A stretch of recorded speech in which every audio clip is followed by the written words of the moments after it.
नमस्कार। हिंदी साहित्य के अंतर्गत बीए द्वितीय वर्ष के छात्रों के लिए हमारा आज का विषय है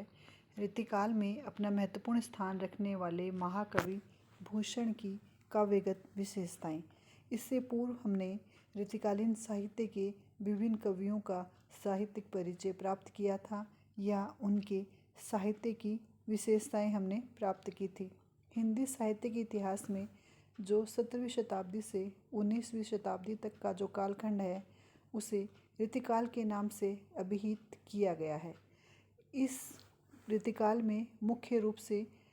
रचनाएं रची गई वह श्रृंगार रस से प्रधान थी। राज दरबारों के वातावरण में रखी गई श्रृंगार रस से ओतप्रोत कविता करना इस युग की मुख्य विषय वस्तु रहा है या श्रृंगारिक प्रवृत्ति इस युग की मुख्य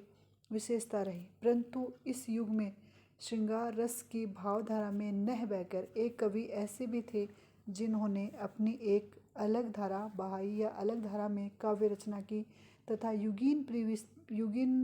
प्रवृत्तियों के आधार पर उन्होंने अपनी काव्य रचना की तथा एक अपनी अलग नई भावभूमि तैयार की। भूषण इसी राष्ट्रीय धारा के उन नायक कवियों में एक कवि माने जाते हैं।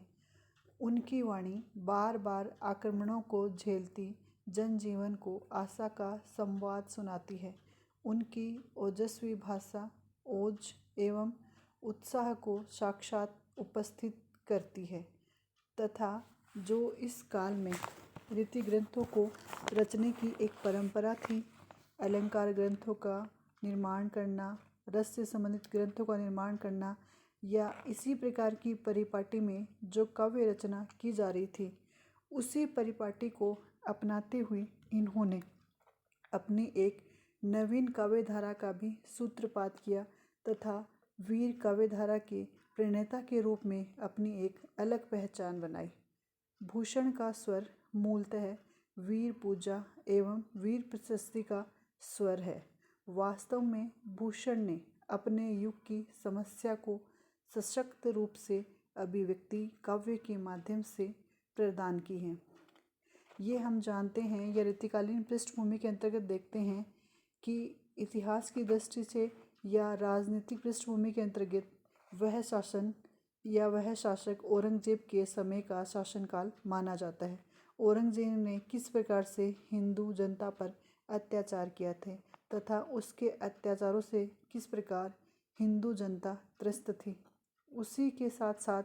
भावुक कवि के हृदय के मन को भी इससे बड़ी ठेस पहुंचती थी तथा वे किस तरह इन समस्याओं से मुक्ति प्राप्त करें या किस प्रकार से वह निरीह जनता को इनके शोषण से मुक्त दिलाए, इसी का प्रयास भूषण ने अपने काव्य के माध्यम से किया। क्योंकि इनको ये लगता था कि किस रूप में वे इस जनता को औरंगजेब के अत्याचारों से मुक्ति दिलाएं, अतः उसी को माध्यम बनाकर इन्होंने अपनी जो रचनाएं लिखी हैं उन रचनाओं में वीरता की प्रधानता रही है। यद्यपि हम ये नहीं कह सकते कि इन्होंने केवल वीरतापूर्व रचनाएं ही लिखी हैं, क्योंकि उस समय की परंपरा का अनुसरण करते हुए इन्होंने अपनी जो ग्रंथ लिखे हैं उसमें रीति या लक्षण ग्रंथ भी सम्मिलित हैं, परंतु इनका प्रधान स्वर वीर रहा है या वीरतापूर्ण काव्य लिखना रहा है। अतः ये है भूषण जो है वह वीर काव्य के अंतर्गत या राष्ट्रीय भावों से ओतप्रोत कवि भी माने जाते हैं। इनकी प्रमुख रचनाएं जो हैं उनमें है शिवराज भूषण, शिवा बावनी और छत्रसाल दशक, जिसमें शिवराज भूषण इनका अलंकारिक ग्रंथ माना जाता है। इसमें रीतिकाल का प्रभाव पूर्ण रूप से हमें दिखाई देता है। परंतु भूषण रीतिकाल के कवि अवश्य थे, किंतु उनके प्रमाण में इन्होंने जो ग्रंथ लिखे हैं उन ग्रंथों के अतिरिक्त उन्होंने जो रचनाएं लिखी हैं या जो उनकी दूसरी रचनाएं हैं शिवा बावनी और छत्रसाल दशक, वे उन्हें वीर रस का मुख्य कवि सिद्ध साबित करती है तथा इसी के अंतर्गत इन्होंने वीर रस की कविता तथा शिवाजी के पराक्रम का पूर्ण रूप से वर्णन किया है। इस प्रकार रीतिकाल के श्रृंगारेतर काव्यों में या श्रृंगार के इतर काव्यों में वीर काव्य के ओजस्वी कवि भूषण माने जाते हैं। भूषण ने जिस वीर वाणी से शिवाजी व उनके सैनिकों का उत्साहवर्धन किया, वह शताब्दियों तक हिंदी जाति में आत्मगौरव तथा वीरता की भावना भरता रहा है। इसके अतिरिक्त उन्होंने महाराजा छत्रसाल की प्रशंसा में भी अपनी काव्य रचना की है। अतः शिवराज भूषण, शिवा बावनी तथा छत्रसाल दशक इनकी महत्वपूर्ण रचनाएं मानी जाती हैं। इनके काव्य की प्रमुख विशेषताओं में सर्वप्रमुख विशेषता जो है वह है मुस्लिम के अत्याचारों से त्रस्त हिंदू जाति आमोद प्रमोद में जीवन बिताता कवि और शासक वर्ग के बीच खड़े होकर शौर्यपूर्ण ललकार करने का जो दुष्कर कार्य था, वह कार्य भूषण के द्वारा ही संपादित हो पाया है, क्योंकि उनके अत्याचारों से पूर्ण तरस जो जनता निरीह थी वह पिस रही थी। और ऐसे में कवियों का जो कार्य था या जो कवि कर्म था,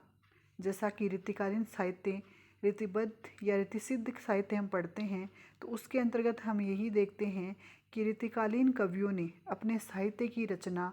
राजाओं को पुष्ट करने के लिए लिखी है या राजाओं की मनोवृत्ति की पुष्टि के लिए ही काव्य रचना की है। इसलिए उनकी राज प्रशस्तिपूर्ण रचनाएं राजाओं के यशोगान में ही रही। कवि का वास्तविक कर्म क्या है या किस प्रकार जनता के सामने किसी समस्या को प्रस्तुत या उसका समाधान प्रस्तुत कर देना, ये यहाँ पर रीतिकालीन कवि पूर्ण रूप से भूल जाते हैं। अतः ऐसे समय में कवियों का वास्तविक कर्म क्या है, उस कर्म को याद दिलाते हैं भूषण तथा उसी यादपूर्ण तरीके से शौर्यपूर्ण या पराक्रम से ओतप्रोत साहित्य की रचना उन्होंने की है। इसके अतिरिक्त श्रृंगार के दलदल से एवं काव्य शास्त्रीय नियमों को त्याग कर जो काव्य रचा जा रहा था, जिसमें आश्रयदाताओं की चाटुकारिता या प्रशंसा की जा रही थी, उसकी अपेक्षा इन्होंने ओजस्विता की बुलंद आवाज़ पूर्ण रूप से अपने काव्य में प्रारंभ से लेकर अंत तक प्रकट की है। श्रृंगार के दलदल से यानी कि जैसे विश्वनाथ प्रसाद मिश्र ने तो श्रृंगारता की प्रधान प्रवृत्ति होने के कारण इस युग को श्रृंगार काल नाम तक दे दिया है, क्योंकि श्रृंगार से ओतप्रोत साहित्य इस युग की मुख्य विशेषता मानी गई है। इसके अतिरिक्त लक्षण ग्रंथों की रचना या चमत्कार प्रदर्शन या स्वयं को आचार्य सिद्ध करना, यह भी कवियों की मुख्य विशेषता रही। इसी परिपाटी में रीतिकालीन कवि काव्य करते रहे, परंतु भूषण ने इन सभी नियमों को छोड़कर या इन सभी परिपाटियों को त्याग कर राजाओं की आश्रयता करने की अपेक्षा जो ओजस्विता वाणी थी, उसके माध्यम से काव्य का स्वर बुलंद किया है। औरंगजेब जैसे धर्मांध एवं विशाल साम्राज्य के शासक को ब्रज भाषा की गौरवमय वाणी से धाराशाही करने का जो कार्य था, वह भूषण की शिवराज भूषण के द्वारा ही संपादित हो पाया है। ऋतुकाल में किसी भी कवि के द्वारा यह कार्य करने का साहस नहीं किया गया। अतः देशभक्ति की भावना या पराक्रम का भाव इनके काव्य में हमें पूर्ण रूप से दिखाई देता है।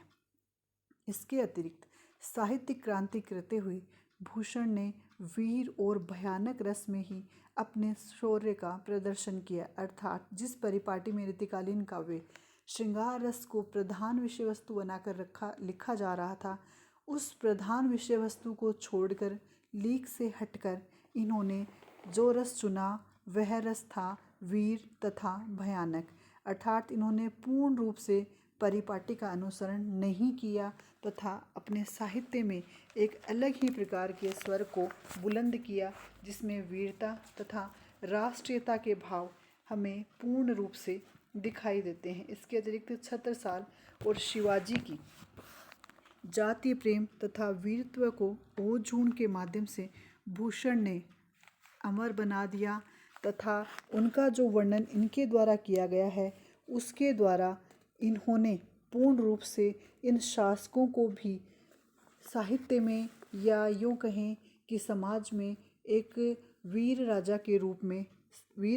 रूप में प्रसिद्धि दिलवाई, जो कि इनके द्वारा काव्य के रूप में संभव हो पाया। अतः हम कह सकते हैं कि शिवराज भूषण, शिवा बावनी और छत्रसाल दशक जैसे वीरतापूर्ण राज प्रशस्तियों को लिखने वाले कवि को चित्रकूट के राजा रुद्रशाल सोलंकी द्वारा भूषण की उपाधि देना निश्चय ही औचित्यपूर्ण था, क्योंकि